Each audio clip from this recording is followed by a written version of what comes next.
दोस्तों, अगर किसी ने कोई गलती की है और वह आपसे अपनी गलती की माफी मांग रहा है, तो उसे माफ कर देने न केवल हमारा सम्मान उसकी नजरों में बढ़ जाता है, बल्कि अपनी ऊर्जा और समय दोनों की बचत कर जरूरी कामों में लगा सकते। गोपाल कृष्ण गोखले से जुड़ी एक घटना है। उस समय भारत को अंग्रेजों से आजादी नहीं मिली थी। वे काउंसिल ऑफ वायसराय के मेंबर थे। एक दिन गोखले जी ट्रेन से कहीं जाना था। फर्स्ट क्लास के डिब्बे में बैठे थे।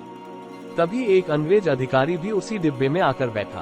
अंग्रेज ने देखा कि एक भारतीय फर्स्ट क्लास में बैठा है।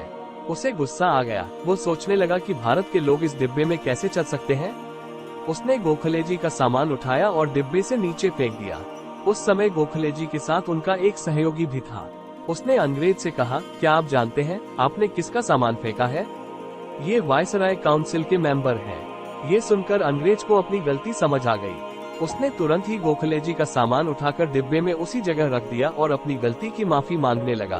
गोखले जी बहुत विनम्र और विद्वान थे। उन्होंने अंग्रेज को माफ कर दिया, लेकिन उनका सहयोगी अभी अंग्रेज से गुस्सा था। उसने एक पत्र लॉर्ड कर्जन को लिखा और उस अंग्रेज अधिकारी की शिकायत की और मांग की कि इस अधिकारी को सजा दी जाए। गोखले जी ने वो पत्र देखकर कहा, तुम ये ठीक नहीं कर रहे हो। गुस्से को लंबा खींचकर तुम अपनी ऊर्जा और समय दोनों नष्ट कर रहे हो। इस ऊर्जा का सही उपयोग कहाँ करना चाहिए, ये हमें सोचना चाहिए। सामने वाले ने माफी मांगी, आपने माफ कर दिया, बात यही खत्म हो गई। उस व्यक्ति को क्षमा करके हमने अपना समय और ऊर्जा बचा ली है। अब ये पत्र लिखकर क्यों ऊर्जा खत्म कर रहे हो? अगर ऊर्जा लगाना ही है तो हमें काले गोरे का भेद खत्म करने में लगाना चाहिए।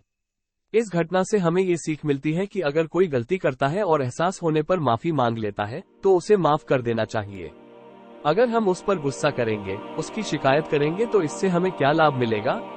क्षमा करके हम अपना समय और ऊर्जा बचा लेते हैं। ये दोनों भविष्य को बेहतर बनाने में खर्च करना चाहिए।